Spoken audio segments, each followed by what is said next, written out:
यीशु मसीह के मीठे और मधुर नाम में सबको मेरा जय मसीह की। पुराना नियम 5 भागों में बांटा गया है, जिसमें से हम लोगों ने 2 भागों को देखा है।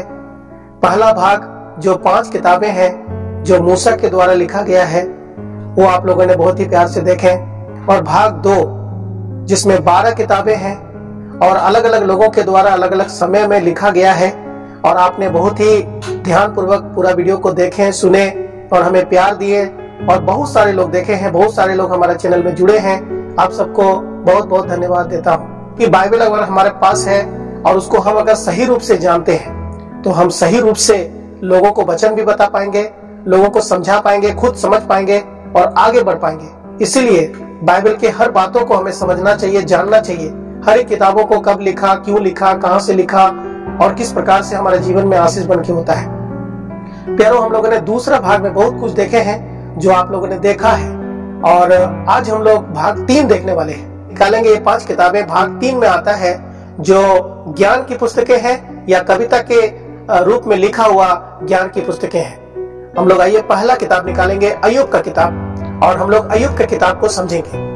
तो अय्यूब का किताब को देखते हैं तो इसमें अय्यूब नाम करके किताब हम लोग देखते हैं, और इसमें 42 अध्याय है। लेखक के बारे में हम लोग देखते हैं तो लेखक के बारे में इसमें अज्ञात है, हम लोग को पता नहीं चलता है कि किसने लिखा है। लेकिन यह किताब बहुत पुराना है। इब्राहिम, इसहाक और याकूब का समय का घटना इसमें हम लोग पाते हैं, क्योंकि अय्यूब बहुत साल जिंदा रहा। जिस प्रकार से इब्राहिम, इसहाक और याकूब ये लोग का टाइम में लोग जिंदा रहता था। तो ये किताब बाइबल में सबसे पुराना किताब है, बहुत ही पुराना किताब है। लेकिन इस किताब के बारे में बहुत सारे लोग बोलते हैं कि अय्यूब ने लिखा होगा, लेकिन मालूम नहीं किसने लिखा है। समय के बारे में या लिखा हुआ डेट के बारे में, तारीख के बारे में अगर कहा जाए तो इसमें भी अनिश्चित है कि कब लिखा है, क्योंकि इब्राहिम का टाइम का घटना है। तो हो सकता है कि ये 2000 ईस्वी पूर्व हो, लेकिन फिर भी इसमें बोल नहीं सकते हैं कि कब लिखा है। और लेखक के बारे में अगर कहा जाए तो बहुत सारे लोग बोलते हैं राजा सुलेमान भी लिखा होगा, लेकिन निश्चित नहीं है। इस किताब को अगर हम लोग पढ़ेंगे तो हम देख सकते हैं एक सुंदर परिवार जो अय्यूब का परिवार है, और इस परिवार परमेश्वर के पीछे चल रहा था। और इस परिवार को जब देखा कि परमेश्वर के पीछे चल रहा है तो शैतान इस परिवार को गिराना चाहा, नाश करना चाहा। सबसे पहले हम लोग देखते हैं अय्यूब का बहुत धन दौलत था। सबसे पहले उसका धन दौलत को शैतान ने नुकसान किया, फिर उसके बच्चों को नुकसान किया, और बाद में शरीर जो अय्यूब का था उसमें भी नुकसान किया। और हम देखते हैं बहुत बड़ा विपत्ति अय्यूब के जीवन में आया। उसका दोस्त लोग, जो 3 दोस्त था, वो लोग बहुत दूर से आया इसको सांत्वना देने के लिए, इनको समझाने के लिए। लेकिन हम देखते हैं वो तीनों दोस्त भी अय्यूब के ऊपर में सवाल खड़ा किया। और उसके बाद में हम लोग देखते हैं 3 नहीं और एक दोस्त आते हैं, और उसके बाद देखते हैं फिर भी अय्यूब दृढ़ बना रहा, अटल बना रहा। अय्यूब की पत्नी ने भी अय्यूब को आकर के परमेश्वर के विरोध में पाप करने के लिए उकसाया, लेकिन वो फिर भी स्थिर बना रहा। याकूब की पत्री में अय्यूब के बारे में जिक्र किया है, हम लोग देख सकते हैं। यहेजकेल के पुस्तक में अय्यूब के बारे में जिक्र किया है। प्यारों, बहुत सारा बातों को हम सीख सकते हैं। अय्यूब के धीरज के बारे में हम लोग देख सकते हैं। तो अय्यूब पुस्तक में हम लोग देखते हैं कि बहुत बड़ा समस्या इसके जीवन में आया, लेकिन ये दृढ़ बना रहा, ये प्रभु को छोड़ा नहीं, प्रभु के भय को छोड़ा नहीं, वो उसमें बना रहा। और हम लोग देखते हैं सब कुछ इसका खत्म हो गया। बहुत बड़ा धन दौलत इसका था। अय्यूब अगर 1 अध्याय हम लोग पढ़ेंगे और 2 अध्याय में पढ़ेंगे तो बहुत सारा धन दौलत था, एक ही समय में सब खत्म हो गया। लेकिन 42 अध्याय में हम लोग आते हैं, परमेश्वर ने उसको दुगना आशीष दिया। अगर अय्यूब हम लोग 1 अध्याय में पढ़ेंगे तो हम लोग यहाँ पर इस प्रकार से पढ़ सकते हैं कि उसका 7 बेटा था, 3 बेटी और 7000 भेड़, 3000 ऊंट, 1000 बैल और 500 गधे। लेकिन अय्यूब प्रभु में दृढ़ बना रहा। ये सब तो नाश हो गया। लेकिन हम लोग 42 अध्याय में आते हैं तो फिर से हम लोग देखते हैं 7 बेटा फिर से जन्म लिया, 3 बेटियां फिर से जन्म लिया, और उसको पहले 7000 भेड़ था, हम लोग इधर देखते हैं वो 14000 हो गया। 3000 ऊंट था, इधर हम लोग देखते हैं 6000 हो गया।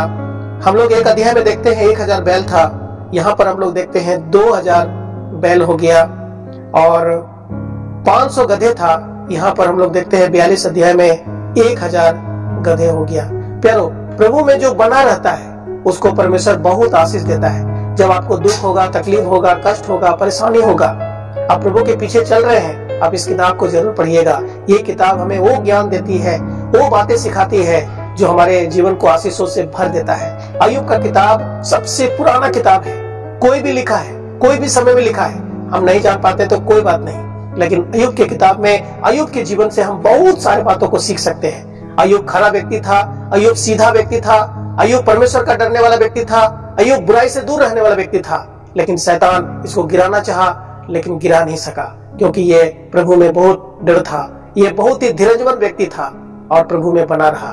प्यारो, हमारा और आपके जीवन में भी समस्या आ सकते हैं, बहुत सारे बातें शैतान ला के रख सकते हैं, लेकिन अय्यूब का पुस्तक पढ़िएगा। जब हमें दुखों से, कष्टों से हम घिर जाते हैं, आगे बढ़ते हैं, हमारा जीवन बहुत सारे कष्टों से गुजरते हैं, अय्यूब का पुस्तक हमें बहुत ढांढस देता है, बहुत बातों को सिखाता है, प्रभु में दृढ़ बनाता है। आइए हम दूसरा किताब को पढ़ेंगे, भजन संहिता।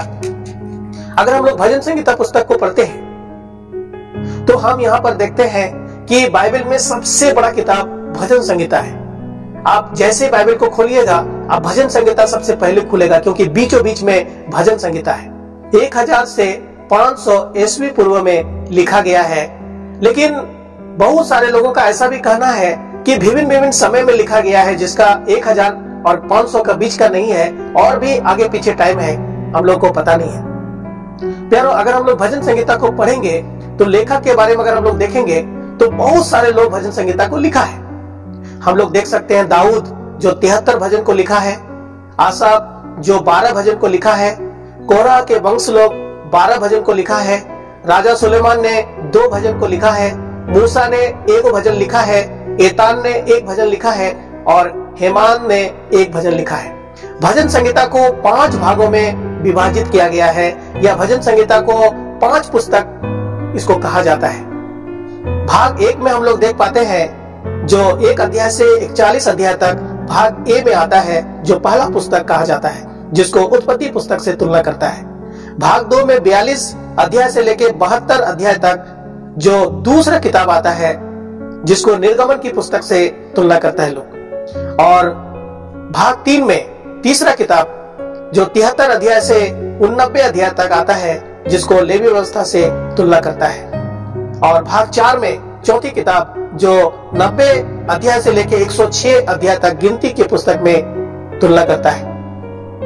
और पुस्तक भाग 5 में जो हम लोग यहाँ पर देखते हैं, भजन संहिता को जो 5वें भाग में रखा है, वो है 107 से 150 का भजन तक, जो व्यवस्था विवरण की पुस्तक से तुलना करता है।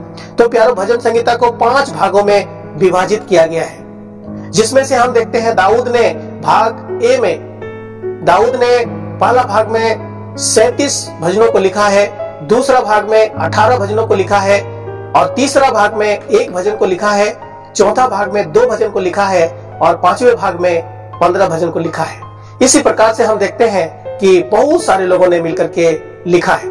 मैंने जो भी गिनती आपको बताए, हो सकता है गलत हो। आप घर में बैठ करके भजन संहिता 1 अध्याय से लेकर के 150 अध्याय तक निकालिएगा और उसको पढ़िएगा, हम लोग को पता चलेगा बहुत सारे बातों को। आप देखिएगा, आपका भजन संहिता जैसे आप खोलेंगे, उसका ऊपर में ही लिखा रहेगा दाऊद का भजन, ऊपर में ही लिखा रहेगा सुलेमान का भजन, ऊपर में ही लिखा रहेगा कोरह वंशी का भजन, आसाफ का भजन। आप इस प्रकार से पूरा गिन सकते हैं और जान सकते हैं। प्यारो, जब इन भजनों को हम लोग पढ़ते हैं तो हम लोग क्या क्या विषय पर इसमें देख सकते हैं। हम लोग देख सकते हैं मसीहा के ऊपर में लिखा हुआ भजन, विलाप के ऊपर में लिखा हुआ भजन, गवाही के ऊपर में लिखा हुआ भजन, यात्राओं के ऊपर में लिखा हुआ भजन, श्राप और आशीष के वचन के ऊपर में लिखा हुआ भजन, पश्चाताप के बारे में भजन, बुद्धि के बारे में भजन, ऐतिहासिक कुछ बातों के बारे में भजन। उसके बाद हम लोग देखते हैं प्राकृतिक संबंध में, जगह जमीन, आकाश, पृथ्वी, स्वर्ग और बहुत सारे जानवरों के ऊपर में, पेड़ों के ऊपर में, बहुत सारे बातों के ऊपर में बहुत सारे बातें हैं। मैंने छोटा सा विचार करके निकाले, और भी बहुत सारे बातें हैं, उसके बारे में आप यहाँ पर पढ़ सकते हैं। भजन संहिता में आप देख सकते हैं 2 भजन है जो एक ही जैसा पढ़ने में लगता है, भजन 14 और भजन 53। एक शब्द को बार बार दोहराया गया एक भजन है जो 136 का भजन है, जिसमें लिखा हुआ है उसकी करुणा सदा की है, उसकी करुणा सदा की है। हर एक वचनों का लास्ट में, हर एक पदों का लास्ट में आप देखेंगे वो शब्द बार बार दोहराया गया है। भजन संहिता में सबसे जो लंबा बड़ा भजन है जो 119 है, जिसमें 176 गो वचन है, पद है। और भजन संहिता में जो सबसे छोटा भजन है वो हम लोग देख पाते हैं 117 है, जिसमें 2 ही पद है। भजन संहिता 119 में अगर आप ध्यान पूर्वक पढ़िएगा 1 से लेके 176 तक 8 वचनों का एक छोटा छोटा हम लोग देख पाते हैं जो भाग के रूप में रखा हुआ है। प्यारो, भजन संहिता हमारे लिए बहुत ही आशीष का विषय है। बहुत सारे बातों को हम इसमें सीख सकते हैं, जान सकते हैं। भजन संहिता एक तरह का गीतों का संग्रह बोलिए या ज्ञान का संग्रह बोलिए, जिसमें लिखा हुआ है, जिसमें हम सीख सकते हैं, जान सकते हैं। तो प्यारो, जरूर भजन संहिता को पढ़िएगा, अनेकों बातों को सीखिएगा। लिखने का अलग अलग टाइम है, कोई बात नहीं, लेकिन बहुत ही सुंदर बातों को हम लोग यहाँ पर देख सकते हैं, सीख सकते हैं। भजन संहिता के बाद हम लोग देखते हैं नीति वचन। नीति वचन जो पुस्तक है, इसका लेखक सुलेमान है, राजा सुलेमान है, और कुछ अन्य लोग भी हैं।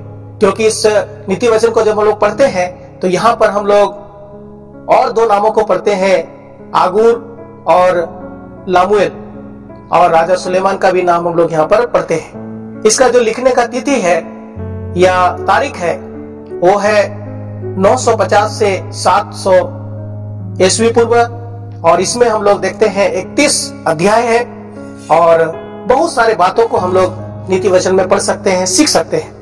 अगर हम लोग नीति वचन 1 अध्याय से लेकर के 31 अध्याय तक पढ़ेंगे, बहुत सारे बातें हम इसमें सीख सकते हैं। पहला राजा का पुस्तक में और उसका 4 अध्याय और 32 वचन में तो हम लोग यहाँ पर देख सकते हैं सुलेमान ने 3000 नीति वचन कहे और 1005 गीत भी लिखे। इस प्रकार से लिखा हुआ हम लोग पढ़ते हैं। नीति वचन में जो शिक्षा हम लोग को मिलता है वो व्यभिचार के बारे में, क्रोध के बारे में, उद्धार लेने के बारे में, घूसखोरी के बारे में, ताड़ना के बारे में, मृत्यु, अधोलोक के बारे में, अनुशासन के बारे में, शराब के बारे में, शत्रु के बारे में, पारिवारिक जीवन के बारे में, भय के बारे में, भोजन के बारे में, मूर्खता के बारे में, कानाफूसी के बारे में, प्रेम के बारे में, कंगाल के बारे में, घमंड के बारे में, धन के बारे में, पाप के बारे में, नींद के बारे में, आलसी के बारे में, मार्ग के बारे में, पत्नी और बुद्धिमान, अन्य और बहुत सारे बातें। हम बहुत सारी बातों को इसमें हम सीख सकते हैं, हम जान सकते हैं कैसे हमें प्रभु का भय में आगे बढ़ना है, कैसे पाप को छोड़ना है, कैसे प्रेम करना है, कैसे सच्चाई में बने रहना है। बहुत सारी बातें हम इसमें देख सकते हैं। नीति वचन में 3 बातें अधिक कठिन है वरन 4 है, ऐसे शब्दों का भी प्रयोग आप बार बार पढ़ सकते हैं। ऐसे बातें हैं जो परमेश्वर घृणा करते हैं, वो भी आप पढ़ सकते हैं। और एक सुंदर स्त्री का एक छवि हम लोग 31 अध्याय का अंतिम में देख सकते हैं। महान लोगों के लिए बहुत ही प्रेरणादायक है, और जिसमें हम लोग अंतिम में पढ़ते हैं कि शोभा तो झूठी है और सुंदरता व्यर्थ है, परंतु जो स्त्री यहोवा का भय मानती है उसकी प्रशंसा की जाएगी। बहुत सारी बातें हम सीख सकते हैं और जान सकते हैं। हम लोग उसके बाद देखते हैं सबो उपदेशक का पुस्तक। सबो उपदेशक का पुस्तक राजा सुलेमान ने लिखा है, और इसका लिखने का जो तिथि है वो 935 ईस्वी पूर्व है। और ये जो पुस्तक है, अगर घर में आप बैठ के पढ़िएगा, इसमें 12 अध्याय हैं, और इस पुस्तक को जब आप पढ़ेंगे तो आप एक चीज को बार बार देखिएगा, वो है व्यर्थ ही व्यर्थ, सब कुछ व्यर्थ, व्यर्थ ही है, सब कुछ है। राजा सुलेमान ने मन लगाया, हर एक बातों की ओर मन लगाया, पैसा के पीछे, खुशी के पीछे, वो मौज मस्ती के पीछे, बहुत सारे बातों के पीछे, और बाद में कहा सब कुछ व्यर्थ है, कोई फायदा नहीं।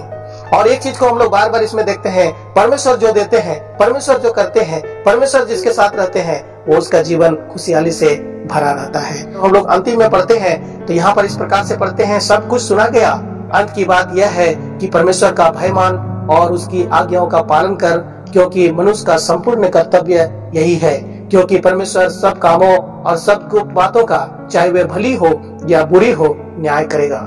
और इस किताब में हम लोग देखते हैं जवानों को भी सलाह दिया गया है, जवान अपनी जवानी के दिन में मगन रह, मनमानी कर, अपनी आंखों की दृष्टि के अनुसार चल, परंतु याद रखना एक दिन इसका न्याय परमेश्वर करेगा। बहुत सुंदर किताब है, जवानों के ऊपर में बहुत सारी बातें बताया गया, क्योंकि स्वयं राजा सुलेमान भी एक जवान था और उन्होंने इसका जीवन में इन सारी बातों का अपने जीवन में अनुभव किया, और वो जान पाया कि एक दिन परमेश्वर को लेखा देना है। और ये कविता की पुस्तकें जो अंतिम है, 5वीं पुस्तक, जो श्रेष्ठ गीत है, जिसको राजा सुलेमान ने ही लिखा है, और इसका लिखने का जो समय है वो 965 ईस्वी पूर्व है। और इसमें हम लोग देख पाते हैं 8 अध्याय है, और इस किताब में हम लोग देख पाते हैं एक सुंदर प्रेम कहानी हम लोग देख पाते हैं। इंग्लिश में इसमें लिखा है सॉन्ग ऑफ सुलेमान, सुलेमान का गीत, और हिंदी में श्रेष्ठ गीत मतलब उत्तम गीत हम लोग यहाँ पर देखते हैं, जो कविता के रूप में प्रस्तुत किया गया है। बहुत सारे लोग बताते हैं राजा सुलेमान और उसकी पत्नी सुलेमानी की एक बहुत ही प्रेम कहानी है, जो भाग 3 है, जिसमें 5 किताबें हैं। अय्यूब का पुस्तक जो सबसे पुराना है, बहुत सारे बातें उसमें लिखा हुआ है। उसके बाद भजन संहिता की पुस्तक जो सबसे बड़ा है, 150 है, और इसमें 5 किताबें हैं, 5 भाग हैं। अलग अलग लोगों के द्वारा लिखा गया है, जिसमें बहुत सारे बातें लिखा गया है। जैसे आप बाइबल खोलिएगा, भजन संहिता खुलेगा, आप कहीं भी पढ़ लीजिए, आपका मन हरा भरा हो जाएगा। फिर हम लोग पढ़ते हैं नीति वचन, जो बहुत सारे नीति वचन से भरा हुआ है, बहुत सारे बातों से भरा हुआ है, और उसमें 31 अध्याय है। इसका मतलब आप एक महीना एक अध्याय को पढ़िएगा, एक महीना में पूरा नीति वचन आप पढ़ सकते हैं। बहुत ही सुंदर नीति वचन किताब है, जिसको डेली पढ़ना चाहिए, डेली जानना चाहिए।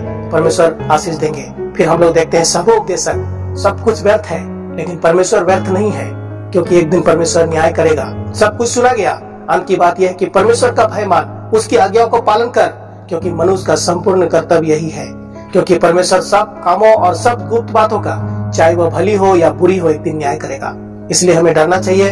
सब कुछ बेकार है, लेकिन परमेश्वर के पास एक दिन जाके हमें हिसाब देना पड़ेगा। दुनिया में हम कुछ भी करें, सब बेकार है, कोई फायदा नहीं। लेकिन परमेश्वर के पीछे चलने से, उसका भय मानने से, उसकी आज्ञाओं को मानने से हमारा जीवन में आशीष मिलते हैं। और अंतिम पुस्तक हम लोग देखते हैं श्रेष्ठ गीत, जो बहुत ही श्रेष्ठ है। एक पति और पत्नी का एक बहुत ही सुंदर कहानी हम लोग यहाँ पर देखते हैं, जो राजा सुलेमान और उसकी पत्नी सुलेमानी की कहानी को देखते हैं। आशा करता हूँ कि ये सब बात सीखने के बाद परमेश्वर का भय में आप और पढ़िएगा। परमेश्वर हम सबको आशीष दे। और भाग 4 बहुत जल्दी आ रहा है, आप जरूर देखिएगा। सबको सुनने के लिए बहुत बहुत